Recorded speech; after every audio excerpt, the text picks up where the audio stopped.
अखण्डमण्डलाकारं व्याप्तं येन चराचरं तत्पदं दर्शितं येन तस्मै श्रीगुरुवे नमः। शङ्करं शङ्कराचार्यं केशवं बादरायण सूत्रभाष्यकृतौ वन्दे भवन्तौ पुनः पुनः। ईश्वरो गुरुरात्मेति मूर्तिभेदविभागिनी व्योमवद्यात्मदेहाय दक्षिणामूर्तये नमः। பவித்ர இந்திரயாணி நதிக்கரையில் அமர்ந்து கொண்டு மௌலி ஞானேஸ்வர் மகாராஜின் பேரருளால் நாதி பாகவதம் 8வது சாப்டர் 41வது யோகம். தத்தாத்திரேயருடைய 24 குருக்களை பற்றின வர்ணனை இப்போது வந்து கொண்டிருக்கிறது. அதன்படி ஏற்கனவே 8 குருக்கள் முடித்து 9வதாக மலைப்பாம்பு குருவையும் பார்த்து முடித்த நிலையில் இப்போது அதற்கு அடுத்த குருவாக இருக்கின்ற கடலை பற்றி நாம் பார்க்க போகின்றோம்.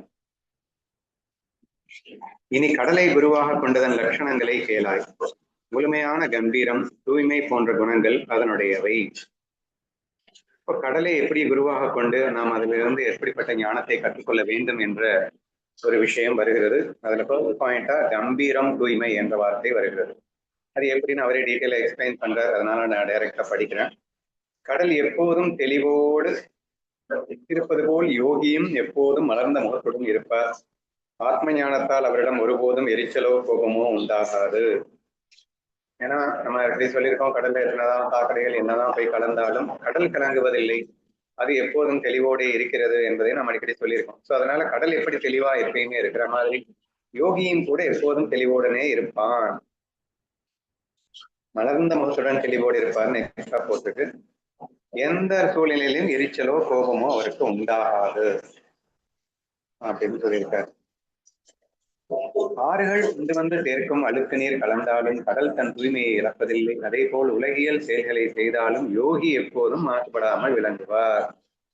ஸோ நேச்சுரலி இது படிக்கும்போதே உங்களுக்கு அந்த எக்ஸாம்பிள் ஞாபகம் வந்திருக்கும். ஸோ ஆறுகள் மட்டுமல்ல, சாக்கடைகளிலிருந்து எது வந்து கலந்தாலும் அது மாசுபடுவதில்லை. அதே போன்ற ஒரு யோகியும் என்ன செயல்களை செய்து கொண்டிருந்த போதும் அப்படின்னா கொல்லன்னு என்ன வேணா ஆக்ஷன் பண்ணலாம், பட் அவன் மாசுபடுவானான்னா மாசுபட மாட்டான் என்ற ஒரு உண்மானத்தோட சொல்லியிருக்காரு. ஸோ இதெல்லாம் பார்க்கும்போது நம்ம அந்த கடல் மாதிரி இருக்கணும். அப்படித்தான் யோகிகள் இருக்கிறார்கள். இதை உணரும் போது நம்மளும் அப்படித்தான் இருக்கணும். என்ன வேணா நடக்கட்டும், ஆனா அதை பத்தி நான் கலங்காம இருக்கணும் அப்படிங்கிற அந்த ஃபீலிங்கை டெவலப் பண்றதுக்காக கொடுக்கப்பட்டது. கடல் நீரினால் கம்பீரமானது, யோகியோ தன் ஆத்ம அனுபவத்தால் கம்பீரமாகிறார். கடல் வந்து அந்த நீரே அதற்கு கம்பீரத்தை காட்டுகிறது. கடலுக்கு எது கம்பீரம்னா தண்ணீர் பறந்து விஷாலமாக விரிந்து அது கம்பீரத்தை பார்க்கும்போது கடல் அப்படின்னாலே ஒரு கம்பீரம் அப்படின்னு வரும். அந்த கம்பீரம் எதனால வந்ததுன்னா தண்ணினால வந்தது இல்லையா? ஏன்னா அந்த அளவுக்கு தண்ணி வேற எங்கேயும் நம்ம பார்க்க முடியாது. ஆனா யோகிக்கு எப்படி வருது அப்படின்னா ஆன்ம அனுபவத்தால் வருகிறது. எப்படி கடல் பறந்து விரிந்து எல்லையற்றதாக இருக்கின்றதோ ஆன்மாவும் எப்படி பறந்து விரிந்து எல்லையற்றதாக அல்லவா இருக்கின்றது. ஸோ ஹவு ஈக்குவேட், ஹவு எந்த அளவுக்கு பொருத்தமா இருக்குன்னு பாருங்கன்னு சொல்ல வந்தோம். சரியா? ஸோ கடல் எப்படி கம்பீரமாக இருக்கின்றதோ அப்படி ஆத்மா கம்பீரமானது. ஸோ ஆத்மா அனுபவத்தால் இவன் கம்பீரமாக இருக்கின்றான். கடல் தன் எல்லையை தாண்டுவதில்லை, யோகீஸ்வரர் தன் குருவின் கட்டளையை மீறுவதில்லை. வந்து டிஃபரெண்டா சொல்லியிருக்காரு. கடல் தன் எல்லையை தாண்டுவதில்லை. என்னதான் அலையை அடிச்சுக்கிட்டே இருக்கு, தண்ணியில வர மாதிரி வரும், ஆனா அது எல்லையை தாண்டி வருமானா வராது. எப்பயோ சுனாமி மாதிரி ஒரு தடவை வருது, நீங்க எக்ஸப்ஷன் எடுத்துக்கோங்க, அதனால இங்க கேட்காது. ஸோ அது எல்லையை தாண்டாது. அதே மாதிரி குருவின் கட்டளையை பெரிய யோகி தாண்ட மாட்டான். ஸோ எப்படி அந்த கம்பீரமாக இருந்தாலும் ஒரு கட்டுப்பாட்டோடு இருக்கிறதோ, இந்த எல்லையை தாண்டாத கட்டுப்பாடோடு இருக்கிறதோ, அப்படி நாம் எப்படி கட்டுப்பாடு, நமக்கு ஒரே கட்டளை யாரு? குரு தானே. ஸோ அவருடைய அந்த ஒரு வார்த்தையை மீறக்கூடாதுன்ற அந்த கட்டுப்பாடோட நம் ஆத்மஸ்வரூபத்துல கம்பீரமாக கடலை போல் இருக்க வேண்டும் என்று நாம் அந்த கடலிடம் கற்றுக்கொள்கிறோம். தகுதி இல்லாத எவராலும் கடலுக்குள் புக முடியாது, அது அலைகளால் அவர்களை மூழ்கடித்து விடும். ஆனால் யோகியோ பக்தி உணர்வோடு தன்னை அடைபவர்களின் பிறவி பெருங்கடலையே மூழ்கடித்து அழிப்பார். கடலை விட ஒரு பங்கு யோகி மேலானவன் என்ற ஒரு வர்ணனை இங்கே வருகிறது. ஏன்னா தகுதி இல்லாம ஏன்னா நீச்சல் தெரியாம கடலுக்குள்ள போனீங்கன்னா நீங்க காணாம போயிடுவீங்க. ஆனா யோகி கிட்ட நீங்க பக்தி உணர்வோடு போனீங்கன்னா அவருடைய பிறவி பெருங்கடலையே மூழ்கடித்து அவருக்கு மோட்சத்தை தருகிறார் அப்படிங்கிற விஷயம் சொல்லப்பட்டிருக்கு. கடலின் வழி அறிந்தவன் அதில் இறங்கி நீராடுவான், மற்றவர்களோ அது தன் அலைகளின் வேகத்தால் நிலைகுலைய செய்யும். அதுபோல யோகியிடம் எல்லோரும் எளிதில் பழகிவிட முடியாது. தகுதி இல்லாதவர்கள் தங்கள் பயத்தினாலேயே விலகுவர். ஆனால் நம்முடைய பக்தர்களுக்கு அவர் எளியவராக விளங்குகிறார். இதுலயும் ஒரு எக்ஸ்ட்ரா ஈக்குவேஷன் கொடுக்குறாங்க. கடலுக்குள்ள எப்படி நீச்சல் தெரிஞ்சவங்க மட்டும்தான் போக முடியுமோ, அதே மாதிரி யோகி ஞானியர்கள்ல பக்தி இருந்தாதான் போக முடியும். ஏன்னா அது எக்ஸ்ட்ரீம் பியூரிட்டி. அப்ப இம்பியூரிட்டியை பியூரிட்டி கிட்ட நெருங்க முடியாது இல்லையா? இப்ப பக்தி இல்லாதவனால் ஆட்டோமேட்டிக்காவே யோகியிடம் நெருங்க முடியாது அப்படிங்கிறத ஈக்குவேட் பண்ணியிருக்காங்க. பக்தி இருந்துச்சுன்னா ஆட்டோமேட்டிக்கா அவர் மிகவும் எளியவராகவே விளங்குவார் அப்படின்னு காட்டியிருக்கு. உலகியல் ரீதியாக எவ்வளவு செல்வந்தனாக இருந்தாலும் எவராலும் உபாயங்களால் கடலை கடக்க முடியாது. அதே போல அரசர்கள், தேவர்கள், மனிதர்கள், கிண்ணறர்கள் எவராலும் யோகீஸ்வரர்களின் எல்லையை மீற முடியாது. ஈக்குவேஷன் பாருங்க என்னென்ன மாதிரி எல்லாம் அந்த கடலுக்கும் அந்த ஞானிக்கும் அந்த ஈக்குவேஷன் எவ்வளவு அழகா பொருந்ததுன்றதை மட்டும் கவனமா கேளுங்க. சோ என்ன சொல்லியிருக்கு? பணத்தால அல்லது வேறு எந்த உபாயத்தாலையும் நம்ம யோகியின் எல்லையை கடக்க முடியாது. ஏன்னா சொரூபம் அப்படிங்கிறது மாயையின் துணை கொண்டு கடந்து விட முடியாது. மாயைக்கு அப்பால் உள்ள சொரூபத்தை மாயை வைத்து கடந்து விட முடியுமா அப்படின்னு நம்ம அடிக்கடி பேசிட்டு இருக்கோம். இங்க அதை எப்படி ஈக்குவேட் பண்றாருன்னா, எவ்வளவு பெரிய செல்வம் வச்சிருந்தாலும் கடலை நீ எந்த கடல்ல இருந்து அந்த கரையில இருந்து அந்த கரை போயிடுவேன் அப்படின்னு உன்னால போக முடியுமான்னா போக முடியாது. அதே மாதிரி நீ எவ்வளவு பெரிய அரசனா இருக்கலாம், தேவர்களா இருக்கலாம், மனிதர்களா இருக்கலாம், கிண்ணர்களா, எவ்வளவு பெரிய ஆளாரான இருக்கலாம், ஆனா ஒரு யோகியின் எல்லையை மீற முடியுமான்னு மீற முடியாதுன்னா he is the top most அர்த்தங்க. he is the most powerful man சொல்லலாம், he is the top most சொல்லலாம், இவனுக்கு மீறி எதுவுமே இல்லைன்னு சொல்லலாம். ஏன்னா பிரம்மன் தானே எல்லாமே, அதை மீறி எதுவும் இல்லை அப்படிங்கிற மாதிரி கடலோட ஈக்குவேட் பண்ணி பேசிக் கொண்டிருக்கிறார். கடலில் எந்த அழுக்கும் தங்குவதில்லை, அலைகளால் அது வெளியே தள்ளப்படும். அதே போல யோகியின் உள்ளத்தில் எந்த பாப மாசுகளும் தியானத்தின் வலிமையால் தங்குவதில்லை. ஏற்கனவே சொன்னதுதான் திரும்ப திரும்ப வருது. ஸோ எந்த அழுக்கும் கடல்ல கொட்டினீங்கன்னா அது அழுக்கு அப்படிங்கிறது அங்க இருக்காது, பார்க்க முடியாது. அது மட்டும் இல்லாம இங்க எக்ஸ்ட்ரா ஒரு பாயிண்ட் என்னன்னா, அலைகளால் அது வெளியே தள்ளப்படும் ஒரு பாயிண்ட் எக்ஸ்ட்ரா இருக்கு. இங்க அதை எப்படி ஈக்குவேட் பண்றாங்கன்னா, இவன் தியானம் செய்து கொண்டே இருப்பதால் தியானத்தின் வலிமையால் இவனுக்குள்ள அந்த அழுக்கு உள்ள வர்றதில்லை அப்படின்னு சொல்லியிருக்காரு. இதை நீங்க சாதகனுக்கு எடுத்துக்கலாம், இதை நம்ம ஞானிக்கு எடுத்துக்கொள்ள முடியாது. சாதகன் கரெக்ட் ஆக மாட்டான். ஏன்னா எப்பயுமே இறைவனை சிந்தித்துக் கொண்டிருக்கின்ற காரணத்தினால் அவனுக்குள்ள உள்ள அழுக்கு உள்ள போக முடியாது. இறை சிந்தனை எப்போதும் இருக்கின்ற இடத்தில் அசுர குணம் உள்ளே என்றாக முடியாது. தெய்வா விழித்துக் கொண்டிருக்கின்றவரை அசுரன் உள்ள போக முடியாது. அப்படி எப்போதும் தெய்வா விழித்துக் கொண்டிருப்பதால் அசுர குணங்கள் உள்ளே என்றே ஆக முடியல. இந்த விஷயத்தை எப்படி ஈக்குவேட் பண்றாங்க? எப்படி கடலுக்குள்ள என்னதான் அழுக்க போட்டாலும் அலை அடிச்சுக்கிட்டே இருக்கிறதுனால வெளியே தள்ளிடுது. இந்த அலை அடிச்சுக்கிட்டே இருக்கிறது வெளியே தள்ளுறது எதோட ஈக்குவேட் பண்றாங்க? நான் ஸ்டாப்பா கடலை நினைச்சுக்கிட்டே இருக்கிறதுல ஈக்குவேட் பண்றாங்க. அப்ப தெய்வாவை ஸ்ட்ரென்தன் பண்ணிட்டே இருக்கிறதுல ஈக்குவேட் பண்றாங்க. அதனால அழுக்கு உள்ள முடியாது. ஸோ அந்த யோகிக்கும் கடலுக்கும் எந்த அளவுக்கு அந்த ஒப்புமை இருக்குன்றதை நல்லா புரிஞ்சுக்கணும். இது எல்லாமே நீங்க ஒரு முற்றிய ஞானி அப்படிங்கிறத விட நமக்கு தான் ரொம்ப ரொம்ப யூஸ்ஃபுல்லான இந்த 24 குருக்கள் அப்படிங்கிறது சாதகனுக்கு மிக மிக அவசியமான ஒன்றுன்றதை புரிஞ்சுக்கணும். ஓகேவா? தாமிரபரணி ஆறு கடலில் கலக்கும் இடத்தில் முத்துக்கள் விளைகின்றன.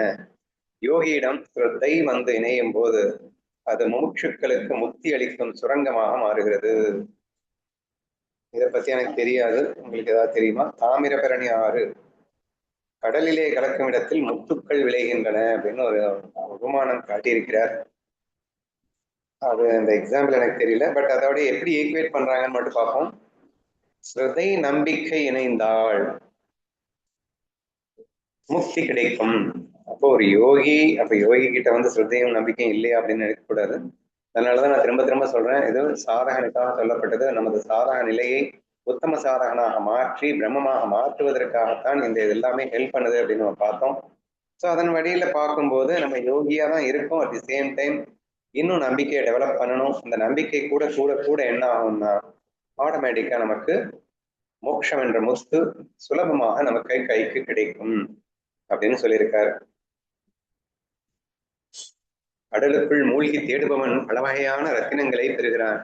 யோகியின் தத்துவங்கள் அடங்குபவனின் பாதங்களை ஞான ரத்தினங்களே வணங்கும். இன்னைக்கும் வந்து கடலுக்குள்ள நிறைய பொக்கிஷங்கள் இருப்பதாக கண்டு இன்னைக்கும் தேடிட்டு இருக்கவங்க நிறைய பேர் இருக்காங்க அப்படிங்கிறதுதான் உண்மை. ஸோ அந்த மாதிரி பல வகையான ரத்தினங்கள் கிடைக்கிறது தேடுபவனுக்கு. அந்த மாதிரி யோகியின் தத்துவத்தில் அடங்குபவனின் பாதங்களை ஞான ரத்தினங்களே வணங்கும். நீ யோகியா இருந்த அப்படின்னு சொன்னா உன்னை தேடி இவனாவது கடலுக்குள்ள ஞானத்தை ரத்தினங்களை தேடி போகணும். ஆனா நீ யோகியா இருந்த ரத்தினங்கள் ஞான ரத்தினங்கள், வெறும் ரத்தினங்கள் இல்லை, ஞான ரத்தினங்கள் அவனை தேடி வந்து விடுகிறது அப்படின்னு புரிஞ்சுக்கணும். இதுல நான் என்ன நல்லா புரிஞ்சுக்கிறேன் அப்படின்னா, இது எல்லா 24 குருக்களிடம் இருந்தும் தத்தாத்திரேயர் வந்து மிகப்பெரிய அளவிலே சித்த சுத்தியை பெறுவதாக எனக்கு தோன்றுகிறது. இந்த மனசுக்கு எப்படி நாலேஜ் கொடுத்து இந்த மனசை எப்படி சுத்திகரியம் பண்ணுவது அப்படிங்கிறதுக்கு தான் இது எல்லாமே வேற லெவல்ல ஹெல்ப் பண்றதா தான் எனக்கு ஃபீல் ஆகுது. ஸோ இப்படி அவன் யோகி அப்படிங்கிற அந்த மனசு தத்துவத்தில் நிறையும் போது அப்படின்னா அந்த உலகம் அனைத்தம் கண்ணன், இந்த உலகம் மாயை, இந்த மாதிரி தத்துவங்கள்லயே எப்போதும் இருக்கிறதுனால ஆட்டோமேட்டிக்கா சித்தம் சுத்தம் அடையும் போது அந்த பிரம்ம ஞானம் லபிக்கும், அது அனுபவத்துக்கும் வரும். அதனால ஞான ரத்தினங்களே அவனுக்கு வணங்கி நிற்கும் அப்படின்னு சொல்லியிருக்கார். கடலின் எல்லையை எவராலும் எப்படி அளவிட முடியாதோ அப்படியே யோகியின் பெருமையையும் எல்லையை சாஸ்திரங்களாலோ வேதங்களாலோ கூட அளவிட முடியாது அப்படிங்கிற அடுத்த ஒரு கம்பேரிஷன் வந்திருக்கு. ஓகேவா? ஸோ ஏன்னா இன்கம்பேரபிள் வந்து மெஷர் பண்ணலாம் முடியவே முடியாது கடலினுடைய எல்லையை. அந்த மாதிரி தான் யோகியின் எல்லை அப்படின்றது ஒரு கம்பேரிஷன். புதிய நீர்வரத்து இல்லாத போதும் கடலின் ஆழம் எப்படி அசையாமல் இருக்குமோ அப்படியே மரண பயமின்றி யோகி எப்போதும் அசைவற்று சஞ்சலமாக அசஞ்சலமாக இருப்பார் அப்படின்னு ஒரு விஷயம் காட்டப்பட்டிருக்கு. அதாவது மழையே பெய்யலைன்னாலும் கடல் வத்தாதுங்க. நான் ஸ்டாப்பா 5 வருஷம் ஒரு வேலை மழையே பெய்யாம வெயில் அடிச்சுட்டே இருந்தா அப்போ அவ்வளவு தண்ணியும் எங்கிருந்து நமக்கு வருது? கடல்ல இருந்து தான் வருது. அப்படின்னா கடல் தண்ணி வத்தி போயிடும்னு நினைக்கிறீங்களா? வத்தாது. எப்படி அப்படி வத்தாதோ, கடல் தண்ணி வத்தாதோ அப்படின்னு மெயினா சொல்லணும். ஆனா இதுல கொஞ்சம் டிஃப்ரெண்டான கம்பேரிஷன் இருக்கு. கடலின் ஆழம் எப்படி அசையாமல் நிச்சலமாக இருக்குமோ, அது ஆழம் குறையாதனாலதான் அது வந்து ஆழத்துல நிச்சலனமாக இருக்கு. இப்போ ஆத்துல வந்து தண்ணி வந்து சலனமாகிக்கிட்டே இருக்கும். ஏன்னா அது பரப்புல இருக்கிறதுனால. ஆனா இப்ப டேம்லயே எடுத்துக்கிட்டீங்கன்னு வச்சுக்கோங்களேன், இப்போ ஒரு 30-40 அடி டேம் உயரத்துக்கு தண்ணி போயிடுச்சுன்னா மேற்பரப்புலதான் வேணா காற்றின் அசைவுக்காக அங்க அலைகள் தெரியலாமே தவிர ஆழத்துல தண்ணி நிச்சலமாக தான் இருக்கும். அந்த மாதிரி இங்க கடல் வந்து பெஸ்ட் எக்ஸாம்பிள். ஸோ மிகவும் ஆழமானது. அப்ப ஆட்டோமேட்டிக்கா கடல்ல சலனம் அப்படிங்கிறது இருக்க வழியே இல்லை. அது எவ்வளவுதான் வெயில் அடிச்சாலும் ஆழம் குறைய போறது இல்லை. ஆழம் குறையல அப்படிங்கிறதுனால அங்க சலனம் ஏற்பட போறது இல்லை. என்ற அந்த கம்பேரிஷனோட அழகா கம்பேர் பண்றாரு. மரண பயமின்றி யோகி எப்போதும் அசைவற்று இருப்பார். அவன் மனம் சலனமற்று இருக்கும் அப்படின்னா மரணத்தை கண்டு கூட அவன் மனம் சலனப்படாது. எப்படி கடல் எப்போதும் சலனமின்றி இருக்கின்றதோ அப்படி யோகியின் மனம் மரணத்தை கண்டு கூட சலனப்படாமல் இருக்க வேண்டும் அப்படின்னு நமக்காக சொல்லியிருக்கிறார்.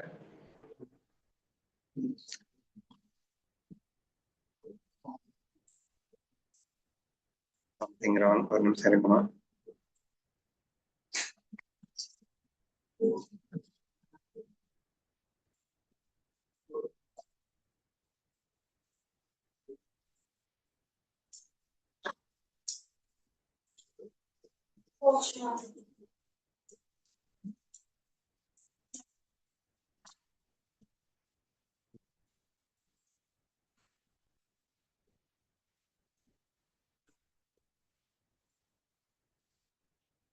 அது ஓவி பார்த்தோம்.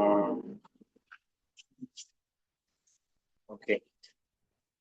கடலின் மேற்புற நீர் அலைகளால் மிகுந்த சஞ்சலம் அடைகிறது. ஆனால் யோகியோ தன் உள்ளத்தில் முற்றிலும் அசையாதவர். அவரிடம் எந்தவித மன போராட்டமும் கற்பனைகளும் இல்லை. இதை முன்னாடி இதுவரைக்கும் பார்த்தோம். 43 வரைக்கும் பார்த்தோம். புதிய நீர்வரத்து இல்லாத போதும் கடலின் ஆழம் எப்படி அசையாமல் இருக்குமோ அப்படிங்கிற வரைக்கும் பார்த்தோம். நெக்ஸ்ட், கடலுக்குள் ஓட்டம் என்பது இல்லை, அது தன் இடத்திலேயே எப்போதும் நிறைந்துள்ளது. அப்படியே யோகிக்கு பிறப்பு இறப்பு இல்லை, அவர் எக்காலத்திலும் பரிபூர்ணமானவர். எத்தனை கம்பாரிசன் ஒரு கடல்ல, யோகிக்கும் கடலுக்கும். இப்ப கடலை ஒன்ன பார்த்தாலே நம்ம முழுமையான யோகி ஆயிடலான்ற அளவுக்கு கம்பேர் பண்ணியிருக்காரு.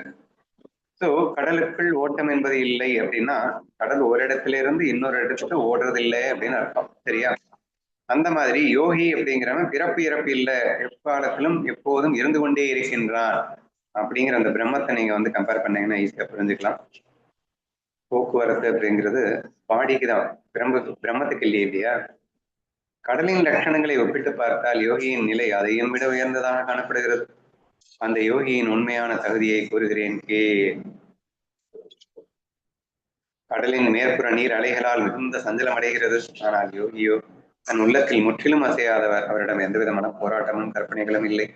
ஆள் மனதோட தான் நான் யோகியை கம்பேர் பண்ண முடிஞ்சது. ஆழ் கடலோட தான் என்னால யோகியை கம்பேர் பண்ண முடிஞ்சது. ஆனா மேல் கடலோட கம்பேர் பண்ண முடியலையே. ஆனா யோகி கடலை விட சிறந்தவன். ஏன்னா அவன் மேல் மனதிலும் சரி ஆழ் மனதிலும் சரி அவன் அசைவற்ற அமைதியாகத்தான் இருக்கின்றான் அல்லவா? ஆதலால் இவன் கடலை விட உயர்ந்தவன் அப்படிங்கிறாரு. கடல் அவ்வப்போது கொந்தளிக்கும், ஆனால் யோகி எந்த காலத்திலும் கொந்தளிப்பதில்லை. நான் தான் சொன்னேன் எக்ஸப்ஷன் கேஸ் அப்பப்ப சுனாமி வரும் அப்படின்னு சொன்னேன். பட் யோகி கேஸ்ல எப்பயுமே சுனாமி வரப்போறது இல்லை. ஸோ தேர்ஃபோர் இவன் கடலை விட உயர்ந்தவன் அப்படின்னு பாராட்டுறாரு. யோக பலத்தினால் விழிப்புடன் இருக்கும் அவர் எதற்கும் நிலைகுலைய மாட்டார். விசேஷ தினங்களில் கடலில் அலைகள் பொங்கும், யோகியோ எப்போதும் சதானந்தத்தால் நிறைந்திருக்கிறார். நிலவின் நிலையால் கடலில் ஏற்ற இறக்கங்கள் உண்டு, யோகியோ ஞானத்தால் எப்போதும் சமமானவர். எதன டிஃபரன்ஸ் பாருங்க. கம்பேரிட்டிவ்லி பெட்டர் அப்படின்னு ப்ரூவ் பண்றதுக்காக சந்திரன் வரும்போது, ஏன்னா பௌர்ணமி நெருங்க நெருங்க அலைகள் அதிகமாகும், அமாவாசை போக போக அலைகள் குறையும். இந்த விஷயங்கள் எல்லாம் ஜென்ரலா இருக்கு இல்லையா? பட் இவன் சதா ஒரே ஆனந்தத்துல நிறைந்திருக்கிறானே, கடவுளை விட மேலானவனாக அல்லவா இருக்கின்றான். கடல் நீர் அனைவருக்கும் உவர்ப்பானது அப்படின்னா உப்பா இருக்கும். ஆனால் யோகீஸ்வரர் அப்படிப்பட்டவர் இல்லையே. அவர் எல்லா உயிர்களிடத்தும் இனிமையானவர் அல்லவா? அவரது போவனை உண்மையான ஆன்ம நலத்தை அல்லவா தருகிறது. ஆஹா, எத்தனை கம்பேரிஷன்! யாருக்கு முழுமையான ஞானமும் ஆத்ம அனுபவமும் இல்லையோ அவரிடம் இந்த இனிமை எப்படி கிடைக்கும்? அது பழுக்காத காட்டு வெள்ளரிக்காயின் கசப்பை போன்றதே ஆகும். ஸோ ஆத்ம ஞானமும் ஆத்ம அனுபவமும் இருக்கிறவன் ஆட்டோமேட்டிக்கா இனிமையை ஆட்டோமேட்டிக்கா குடிபுகுந்து விடுகிறது. அப்படி ஒருவேளை அந்த ஆத்ம ஞானம் உங்ககிட்ட இல்லாம போயிருச்சு அப்படின்னு சொன்னா, ஆத்ம அனுபவம் உங்ககிட்ட இல்லாம போயிருச்சு அப்படின்னு சொன்னா, அது காட்டு வெள்ளரிக்காய் எவ்வளவு கசப்போ அந்த அளவுக்கு கசப்பால இருக்கும்.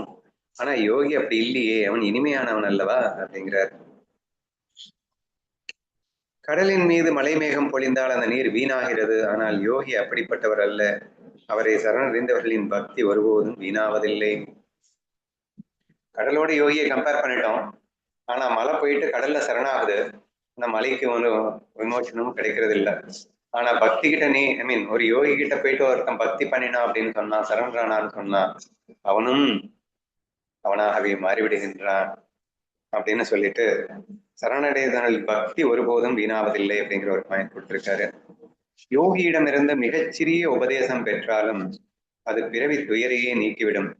எனவே வீடு பேறு விரும்புவோர் எப்போதும் இத்தகைய பகவத் பக்தர்களை வழிபட வேண்டும் அப்படின்றது எக்ஸ்ட்ரா பாயிண்ட். இதோட ஐ திங்க் கடல் அப்படிங்கிற அந்த குரு மூலியமாக நாம் கற்றுக்கொண்ட விஷயம் நிறைவேறுகிறது. Let us go to the next குரு.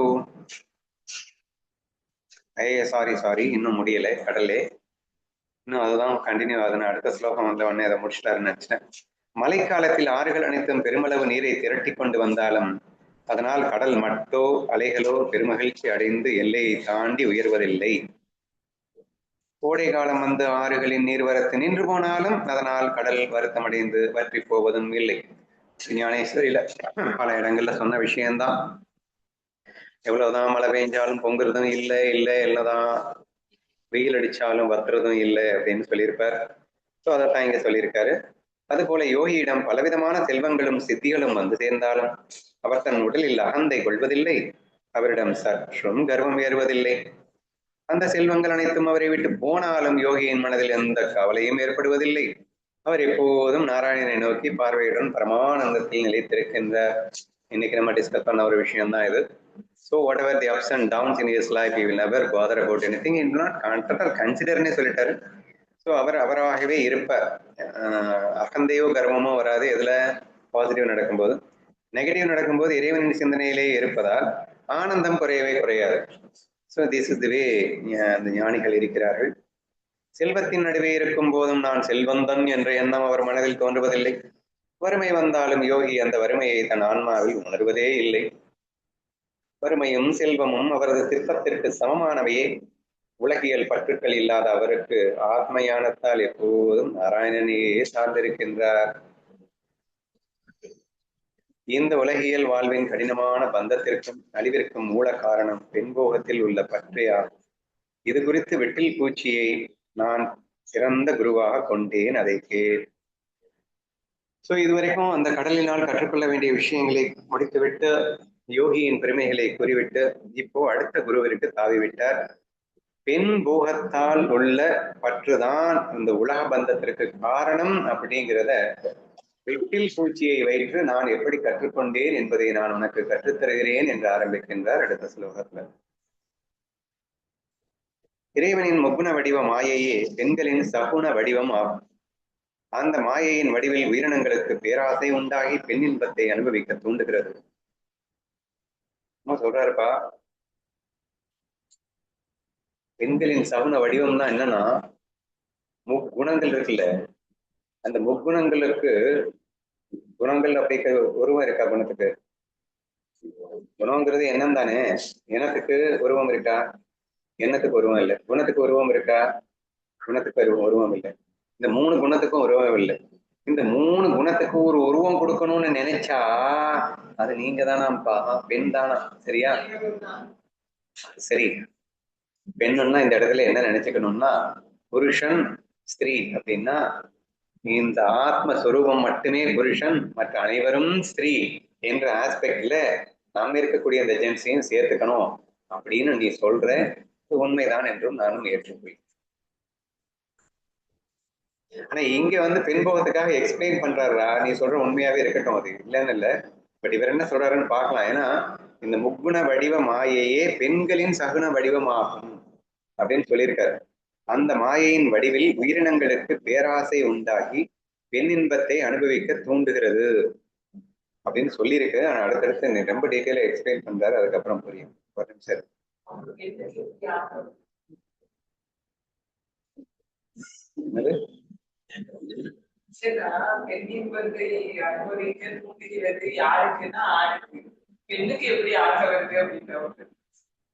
முதல்ல என்ன சொல்றாருன்னு பார்க்கலாம், அவசரப்பட. பெண்களின் ஹாவ பாவங்கள், அதனடா அது ஹாவ பாவங்கள், விலாச குணங்கள் மற்றும் வளைந்த கண் பார்வையாகிய அம்புகள் ஆடவனின் தைரியம் என்னும் கவசத்தை துளைத்துக் கொண்டு அவனது இதயத்தினுள் நுழைகின்றன. கவலைப்படாத, எல்லாத்தையும் அவரே ஈக்குவேட் பண்ணி அடுத்து எக்ஸ்பிளைன் பண்ணுவார், பொறுமையா படிப்போம். ஆடவனின் தைரியம் என்னும் கவசத்தை துளைத்துக் கொண்டு அவனது இதயத்தினுள் நுழைகின்றன. என்னென்ன? என்னமோ விலாச குணம்னு சொல்லியிருக்காரு, ஹாவ பாவம்னு சொல்லியிருக்காரு, கண் பார்வையாகிய அம்புகள் மட்டும்தான் எனக்கு புரியுது. ரொம்ப பீத்துறீங்களா அதை சொல்றாரோ? ரொம்ப வந்து ரொம்ப அழகா காட்டிக்கிறது, ரொம்ப பீத்தல் மாதிரி எப்படி காட்டிக்கிறது, இந்த மாதிரி ஹாவபாவங்கள் என்னமோ சொல்லியிருக்காரு. எக்ஸ்பிரஷன்ஸ் அதான் எல்லாரும் அட்ராக்ட் பண்ணணுங்கிற மாதிரியே தான் எக்ஸ்பிரஸ் பண்ணுவாங்க. அதான் சொல்லிட்டு இருக்கேன். விலாச குணங்கள் அப்படிங்கிறது எனக்கு தெரியல.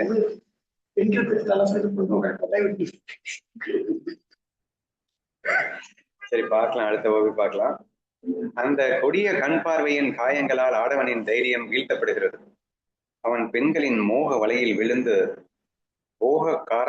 போகக்கார கிரகத்தில் அப்படின்னா சிறையில் அர்த்தமா அடைபடுகிறான். காராகிரகம்னா சிறையா? ஓஹோ, போகக்காராகிரகமா? போகச்சிறையா இது? சரியா, சிறையில் அடையப்படுகிறான் அப்படின்னு சொல்லியிருக்காரு. ஸோ குறிப்பா அந்த கண் பார்வையின் காயங்கள்ல டோட்டலா அவன் அடிக்ட் ஆயிடுறான் அப்படின்னு சொல்லிட்டாரு. பெண் போகத்தால் கிடைக்கும் இன்பம் என்பது வெறும் துன்பமே என்று அறிவாய். அது வாயில் வைக்கும் போது இனிக்கும் விஷத்தை போன்றது, அதன் முடிவு உயிரையே பறிப்பதாகும். இவர் வெற்றில் பூச்சியை வச்சு நான் எப்படி கத்துக்கிறேன்னு அடுத்து வருது பார்க்க. அது வாயில் வைக்கும் போதே இனிக்கும் விஷத்தை போன்றது, அதன் முடிவு உயிரையே பறிப்பதாகும். பெண்போகம் என்பது கண்டிப்பாக அது ஒரு விஷத்தை போன்றது. அதாவது முதலில் இனிப்பாக இருந்து கடைசியில் மரணத்தை தரக்கூடிய ஒரு விஷத்தை போன்றது அப்படின்னு பெண்போகத்தை இவர் ஈக்குவேட் பண்ணியிருக்காரு. இதை நான் வெட்டில் பூச்சிகிட்ட இருந்து எப்படி கத்துக்கிட்டேன் அப்படின்னா, விளக்கின் ஒளியை தொடுவதால் வெட்டில் பூச்சிக்கு என்ன இன்பம் கிடைத்துவிடப் போகிறது? அது பலவந்தமாக கட்டி அணைக்க சென்று மரண வழியிலே முடிகிறது அல்லவா? ஸோ எல்லாருக்கும் தெரியும், உங்களுக்கு வெட்டில் பூச்சி என்ன பண்ணோம்னா, அது விளக்கு ஒளின்னா அதுக்கு ரொம்ப பிடிக்கும். அப்போ இந்த தீயில் அதுவாகவே போயிட்டு அந்த ஒளி மேல விழுந்து அதுவாகவே செத்து போயிடும். இப்போ உண்மையில அது சுகம்னு நினைச்சுக்கிட்டு தான் போகுது பாவம். அது துக்கம்னு நினைச்சா போகுமா? வெட்டில் குளிச்சு அந்த வெளிச்சத்துல எனக்கு பெரிய சுகம் கிடைக்க போகுது அப்படின்னு நினைச்சு, ஆனா சுகத்தை அனுபவிக்க போறேன்னு நினைச்சு அந்த தீயில விழுந்து கடைசியில செத்து போயிடும். இப்படித்தான் ஆடவன் ஒவ்வொருவனும் பெண்ணின் மோகத்திலே பெண்ணிடம் நான் சுகம் அனுபவிக்க போறேன்னு நினைச்சுக்கிட்டு செத்து போறான் அப்படின்னு சொல்லிட்டு ஈக்குவேட் பண்றாரு.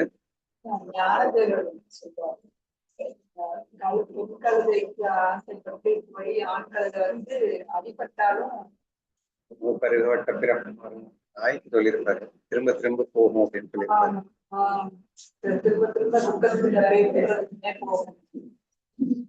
ஸோ வெட்டில் பூச்சி எக்ஸாம்பிள் எல்லாருக்கும் தெரிஞ்சது. ஸோ தானாவே போய் விழுந்து மடிக்கிறது இல்லையா? தனக்கு முன்னால் சென்ற வெட்டில் பூச்சி மடிவதை கண்டும் பின்னால் வரும் பூச்சிகள் விளக்கின் மீது மிகுந்த ஆசை கொள்கின்றன. இதெல்லாம் நமக்கு நல்லா உரைக்கிற மாதிரி நம்ம புரிஞ்சுக்கணும், சரியா? இப்போ பெண்கள் என்ன எடுத்துக்கணும் அப்படின்லாம் நீங்க யோசிக்காதீங்க. இங்க மோகம் அப்படின்னு பெண் மோகம் அப்படின்னு சொன்னாலே பெண்ணுக்கு ஆண் மோகம்னு எடுத்துக்கணும், ஆணுக்கு பெண் மோகம் அப்படின்னு தான் எடுத்துக்கணும், சரியா? செக்ஸுவல் அட்ராக்ஷன் அப்படிங்கிற மாதிரி எடுத்துக்கிட்டீங்கன்னா உங்களுக்கு கன்ஃபியூஷன் வராது. இங்க இந்த செக்ஸுவல் அட்ராக்ஷன் அப்படிங்கிறது எவ்வளவு டேஞ்சர் அப்படின்னு மட்டும் நீங்க புரிஞ்சுக்கிட்டா போதும். ஏன்னா அந்த ஹாவ பாவங்கள் இதெல்லாம் பெண்ணின் உருவங்கள்னு சொல்லிட்டாரு அப்படின்னா, ஆண்களுக்கும் தான் இன்னைக்கு பயங்கரமா அட்ராக்டிவான எக்ஸ்பிரஷன் கொடுத்துட்டு இருக்காங்க. ஸோ இவங்களும் தன்னை அழகப்படுத்திக் கொள்ளிக்கிறாங்க, எல்லாமே பண்ணிட்டு இருக்காங்க. ஸோ நம்ம ஜென்ரலா எடுத்துக்கணும் அப்படின்னு சொன்னா we can just take it as a sexual attraction. அதாவது இன ரீதியான கவர்ச்சி என்பது மரண கொலியிலே தள்ளிவிடும் அப்படிங்கிறத மட்டும் நம்ம எடுத்துப்போம்.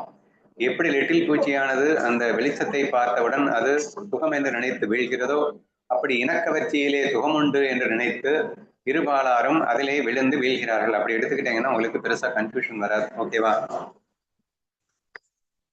இதுல அடுத்தடுத்து அவர் சொல்ற விஷயம் தான் ரொம்ப ரொம்ப சுவாரஸ்யமா இருக்கு. எப்படி கடலுக்கு சும்மா வேற லெவல்ல வர்ணிச்சுக்கிட்டே போனாரோ, அதே மாதிரி இந்த வெட்டில் பூச்சி கூட எத்தனை எக்ஸாம்பிள் பாரு. நமக்கு ஒண்ணுதான் தெரியும், அதை ஆசைப்பட்டு போயிட்டு விழுந்து செத்து போச்சுன்னு.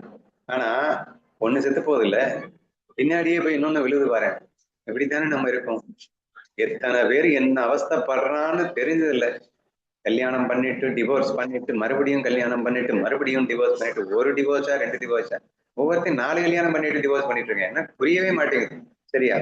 சோ அந்த மாதிரி இவர் எப்படி ஈக்குவேட் பண்றாரு பாருங்க. இவர் ஈக்குவேட் பண்றதாவது இன்னொரு பூச்சி போய் விழுந்துருச்சு, அதை பார்த்துட்டு இந்த பூச்சி புத்தி வரலன்னு இவனே போய் விழுந்து விழுந்து சாகுறான், ஆனாலும் இவனுக்கு புத்தி வரல. அப்புறம் இன்னொரு பூச்சியை பார்த்து எங்கிருந்து நம்ம திருந்த? சரி, தனக்கு முன்னால் சென்ற வீட்டில் பூச்சி மடிவதை கண்டும் பின்னால் வரும் பூச்சிகள் விளக்கின் மீது மிகுந்த ஆசை கொள்கின்றன. அதே போல பெண்போகத்தால் சிலர் அழிவதை கண்டும் மற்றவர்கள் வீட்டில் பூச்சியை போல் அதன் மீது பேராசை கொள்கிறார்களே அப்படிங்கிறாரு. அவ்வாறே விவேகமில்லாத மூடர்களுக்கு பெண்போகத்தால் பேராசை உண்டாகிறது. அந்த தொடர்பினால் மனிதர்களுக்கு மரணமும் அழிவும் எக்காலத்திலும் தப்பாது என்பதை உணர்வாய். விளக்கின் அழகில் மயங்கி விட்டில் பூச்சி வெந்து மடிகிறது. அப்படியே பெண் சேர்க்கையால் மனிதர்களுக்கு அறியாமை என்னும் இருண்ட நரகத்தில் வீழ்ச்சி நிச்சயமாக நிகழ்கிறது. ஸோ அதையதான் திரும்பவும் சொல்லியிருக்காரு. விளக்கின் அழகுல மயங்கி வெட்டில் பூச்சி என்ன ஆகுதுன்னா செத்தேதான் போகுது. அதே மாதிரி பெண் சேர்க்கையால் மனிதன் இருண்ட நரகத்திலேயே போய் விழுந்துடுவான்னு சொல்லிட்டாரு. பாரப்பா, பெண், தங்கம், ஆடைகள், ஆபரணங்கள், ரத்தினங்கள் ஆகியவை மனிதர்களின் வீழ்ச்சிக்காகவே மாயையினால் படைக்கப்பட்டவையாகும். என்ன பெண்ணோட எக்ஸ்ட்ரா தங்கம், ஆடைகள், ஆபரணங்கள், ரத்தினங்கள்லாம் சேர்த்துட்டாருப்பா. பெண் ஒருத்தியே நரகத்தில் தள்ள போதுமானவள். தங்கத்தின் மீதான பேராசையோ நரகத்தை இன்னும் நன்றாக பலப்படுத்திவிடும். ரத்தினங்களும் ஆபரணங்களும் மனிதனை உடனடியாக நரக கூட்டத்திலேயே சேர்க்கின்றன என்று பெண்ணோட எக்ஸ்ட்ரா 2 3 சேர்த்துக்கிட்டாரு. என்னென்ன சேர்த்தாரு அப்படின்னா தங்கம், ஆடைகள், ஆபரணங்கள், ரத்தினங்கள். ஸோ இவை எல்லாமே சேர்த்தாச்சு. தங்கமும் ஒண்ணுதான், ஆபரணங்கள்னு சொல்லும் போதே தங்கம், ரத்தினங்கள் எல்லாத்தையும் உள்ளடக்கிடலாம். நீங்க ஆடைகள் ஆபரணங்கள்னு 2ஆ புரிஞ்சுக்கிட்டா கூட போதும்னு நினைக்கிறேன். இத்தகைய அத்தனை அனர்த்தங்களும் அந்த பெண்ணின் உடலில் ஒன்றாக இணைந்துள்ளன. அத்தகு பெண்ணை கண்ட மாத்திரத்தில் மனிதர்களுக்கு விவேகம் எங்கும் மிஞ்சும். ஆனா ஆடை ஆபரணங்கள் அதை விட கொடுமைன்னு சொல்லிட்டு இந்த ஆடையும் ஆபரணங்களும் பெண் எப்போதும் அணிந்திருக்கின்றாரா, அதனால ரொம்ப ஈஸியா மனுஷங்க விழுந்துடுறாங்க அப்படிங்கிறாரு. அந்த பெண்ணின் உடலில் ஒன்றாக இணைந்துள்ளன. அந்த பெண்ணை கண்ட மாத்திரத்தில் மனிதர்களுக்கு விவேகம் எங்கே மிஞ்சும். ஏன்னா எல்லாத்துலயும் ஆசை. இவனுக்கு பெண்ணு மேலே மட்டுமே ஆசை, தங்கத்தின் மேலே ஆசை, ரத்தினங்கள் மேல் மீது ஆசை, ஆடைகளின் மேல் ஆசை, எல்லாமே அப்படி எல்லாத்தையும் அணிந்து கொண்டிருக்கின்ற அந்த பெண்ணின் பார்க்கும்போது பாவம் நம்மால் விவேகம் இருக்க மாட்டேங்குது, புத்தி தடுமாற்றம் ஏற்படுகிறது. ஒருவன் உடலிலே ஏற்கனவே பேய் பிடித்திருக்க அவனுக்கு மதுவையும் குடிக்க கொடுத்தால் அவன் தலை சுற்றி ஆடும் ஆட்டத்திற்கு எல்லை இருக்குமா? எக்ஸாம்பிள் பா இது, சரியா? ஏற்கனவே பேய் பிடிச்சிருக்கு, அவனுக்கு போயிட்டு கல்ல குடிச்சேன்னா அவன் என்ன ஆட்டம் ஆடுவான்றதை யோசிச்சுக்கோ. அல்லது வேற எக்ஸாம்பிள் கொடுக்குறேன். ஒரு கோமாளியின் வாயிலே ஆபாச கதைகள் இருக்க அதன் மேல் ஹோலி பண்டிகையும் வந்துவிட்டால் அவன் பேசும் அவதூறுகளை யாரால் கட்டுப்படுத்த முடியும்? என்னடா டிஃபரெண்டா ஒரு எக்ஸாம்பிள் கொடுக்குறாரு. ஒரு கோமாளியின் வாயில் ஆபாச கதைகள் இருக்கு, அதன் மேல் ஹோலி பண்டிகையும் வந்துவிட்டால் அவன் பேசும் அவதூறுகளை யாரால் கட்டுப்படுத்த முடியும்? இல்ல, நான் இதை எப்படி எடுத்துக்கிறேன்னா, பொதுவா இந்த சிலருக்கு வாயை திறந்தாலே ரொம்ப சூப்பரா பேச வரும், சரியா? திறந்தாலே பேட் வேர்ட்ஸ் தான் வரும். அந்த மாதிரி ஆட்கள்லாம் நிறைய பேர் இருக்காங்க, சரியா? அந்த மாதிரி ஆட்கள் குறிப்பா பண்டிகை நாட்கள் வந்துருச்சுன்னு வச்சுக்கோங்க, ஒரு 10 ஃப்ரெண்ட்ஸ் சேர்ந்து அவனோட சேர்ந்து ஆட்டம் போட்டு குதிக்கும் போது பார்த்தீங்கன்னா அவன் சும்மாவே வாயை திறந்தா அதுதான் வரும். அதுவும் 10 ஃப்ரெண்ட்ஸோட சேர்ந்து குதியாட்டம் போடும்போது அது வேற லெவல்ல வரும் இல்லையா? இப்போ இந்த 2 எக்ஸாம்பிள் அவர் காட்டியிருக்காரு. ஒண்ணு பைத்தியம் பிடிச்சவனுக்கு பல்ல கொடுத்தால் எப்படியோ, அல்லது ஏற்கனவே பேட் வேர்ட்ஸ் வர்றவனுக்கு பண்டிகை காலம் வந்தால் எப்படியோ. இந்த 2 எக்ஸாம்பிள் இதோட மேட்ச் பண்றாருன்னு பார்க்கலாம். இன்னும் எக்ஸாம்பிள் கண்டினியூ ஆகுது. மயக்கம் தரும் மதுவில் மேலும் வெறித்தனம் ஓட்டும் நச்சு பொருளையும் கலந்து குடித்தால் அவனுக்கு ஏற்படும் மகா மயக்கத்திற்கு எல்லையே இல்லை. பெண்போகத்துக்கு தான் எல்லா எக்ஸாம்பிளுமே, சரியா? அப்போ எந்த அளவுக்கு நம்ம புத்தி தடுமாற்றம் வச்சு நம்மளை மயக்கம் அப்படிங்கிறதுக்கு எத்தனை எக்ஸாம்பிள் கொடுக்குறாருன்றது கவனமா கேட்டே வாங்க. ஃபர்ஸ்ட் பைத்தியக்காரனுக்கு மதுவை கொடுத்தான்னாரு. இப்போ அந்த மதுவுல, மயக்கம் தரும் மதுவுல வெறித்தனம் ஊட்டும் நச்சு பொருட்களையும் கலந்து குடிப்பால், இது நான் கேள்விப்பட்டிருக்கேன். நிறைய பேர் கள்ளச்சாராயம் கொடுத்து சாவாங்கல்ல, அது ஏன்டா எல்லாரும் சாவறாங்க அப்படின்னு சொன்னா, சில நச்சு பொருட்களை சேர்த்தா போதை பயங்கரமா ஏறுமா, அதனாலதான் இவங்க செத்தே போயிடுறாங்க. ஏன்னா இவங்களுக்கு கண்ட்ரோலே இல்லாம போதை. ஏன்னா கள்ளச்சாராயம் குடிக்கிறதுக்காக பல கிலோமீட்டர் ஏறி நடந்து பொய் குடிப்பானுங்க. அது பணம் கம்மியா கிடைக்கும் அப்படிங்கிறதுல ரொம்ப முக்கியம். அதுலதான் போதை வேற லெவல்ல ஏறணும். கடையில வாங்கி குடிச்சா கூட அந்த அளவுக்கு போதை கிடைக்காதான். ஏன்னா அவன் நச்சு பொருட்களை சேர்ப்பதால் அப்படின்னு இவர் சொல்லியிருப்பாரு. மேலும் வெறித்தனம் ஊட்டும் நச்சு பொருட்கள், புரியுதா? வெறித்தனம் ஊற்றுறதுக்குன்னே நச்சு பொருட்கள் இருக்கு. கலந்து குடித்தால் அவனுக்கு ஏற்படும் மகாமயத்திற்கு எல்லவே இல்லை. எந்த அளவிற்கு மயக்கம் ஏற்படுது பெண்போகத்துல இருந்து தான் சொல்றாரு. அது போலவே தூய்மையான மோகத்தின் வடிவமே பெண்ணின் வடிவமாகும்.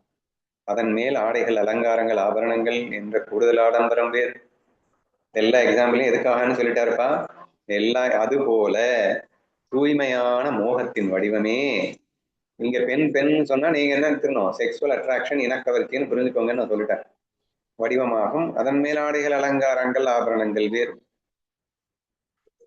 கண்மை, குங்குமம், அலங்காரங்கள் மற்றும் விசித்திரமான பட்டு ஆடைகளை உடுத்தி பெண் அழகாக தோன்றுகிறாள். இவை மாயையின் விகாரங்களை மேலும் தூண்டுகிறது. அப்படியே எங்களுக்கும் ஈக்குவேட் பண்ணிக்கலாம். இன்னைக்கு இவனும் பட்டு ஆடையை உடுத்துக்கிறான், அலங்காரம் பண்ணிக்கிறான். கண்மை கூட இன்னைக்கு இந்த சூர்யா வச்சு காட்டினான்ல. ஸோ அது எல்லாமே இருக்கு. அதனால அந்த கன்ஃபியூஷன் இருந்தா நீங்க குழம்பணும்னு அவசியம் இல்லை. மாயையானது புலன்களை வெல்லாதவர்களை மட்டுமே பாதிக்கும். இறைவனின் தாசர்களுக்கு முன்னால் அது ஒருபோதும் நிற்காது.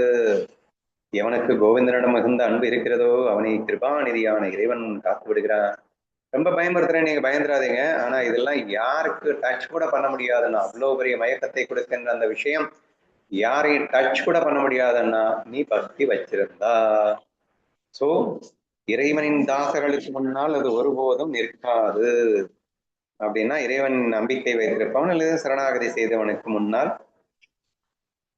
நிற்காது. ஏன்னா அந்த கிருபாநிதியானவன் அவனே உனக்கு முன்னே காப்பாற்றி விடுகிறான் இதுல இருந்து அப்படின்னு சேர்த்து சொல்லியிருக்கார். இறைவன் தன் பக்தனை எப்படி பார்க்கிறான் என்றால், அங்கே ஆன்மாவை தவிர வேறு எதுவும் இல்லை என்ற நிலையில் பெண்ணின் வடிவிலும் பகவானே பாசமாய் விளங்கி பக்தனை தன் ஆத்மஞானத்தால் பார்க்கிறார். அதாவது என்ன சொல்லியிருக்காருன்னா, ஆன்மாவை தவிர வேறு எதுவும் இல்லை என்ற நிலையில் பெண்ணின் வடிவிலும் பகவானே பாசமாய் விளங்கி பக்தனை தன் ஆத்ம ஞானத்தால் காக்கிறான். ஏன்னா கிருஷ்ணா ஃபீல் வந்துருச்சு அப்படின்னா நீ பெண்ணை கூட எப்படியா பார்ப்ப? பகவானா பார்ப்ப, கண்ணனா பார்ப்ப. காணுமிடமெல்லாம் கண்ணுன்ற ஃபீலிங் வந்திருக்கும் போது இந்த இனக்கவர்ச்சிங்கிறது டோட்டலா அவுட் ஆயிடும். அந்த மாதிரி ஆத்ம ஞானத்தை கொடுத்து அந்த பக்தனை இவர் மீட்டெடுக்கிறார் அப்படின்னு சொல்லியிருக்காரு. அழகான பெண்ணை கண்டதும் விவேகம் என்னும் பார்வை மறைந்து விடுகிறது. பேராசையினால் போகத்தை தழுவும் அவர்கள் கோடி துன்பங்களை அனுபவிக்கிறார்கள். விளக்கின் பிரகாசத்தை கண்டு போக புத்தியுடன் விட்டில் பூச்சி அதன் மேல் பாய்கிறது, உடனே நெருப்பில் வெந்து அழிகிறது. இவ்வாறு பெண் வடிவில் உள்ள மாயை உயிரினங்களை போகத்தில் வீழ்த்தி ஏமாற்றுகிறது. எவர்கள் ஹரியின் பாதங்களை மறக்கிறார்களோ அவர்களை மட்டுமே தான் இந்த மாயை ஏமாற்றும்னு சேர்ந்து புரிஞ்சுக்கோங்கன்னு கன்க்ளூசிவா அவர் சொன்னதையெல்லாம் சொல்லி முடிச்சிருக்காரு. தேனியின் செயலை கண்டு நான் வண்டை ஏன் குருவாய் கொண்டேன் என்று பிறருக்கு துன்பம் தராமல் தன் காரியத்தை சாதும் அதல் லட்சணங்களை கேளாய். போதும் நினைக்கிறேமா? நாளைக்குல இருந்து தேனியின் செயலை கொண்டு நான் வண்டை ஏன் குருவாக கொண்டேன் அப்படின்னு சொல்லிட்டு நாளைக்கு எக்ஸ்பிளைன் பண்றாரு. 90 ஓவி நம்ம முடிச்சிருக்கோம். 91வது ஓவியிலிருந்து நாளை நாம் காணலாம்.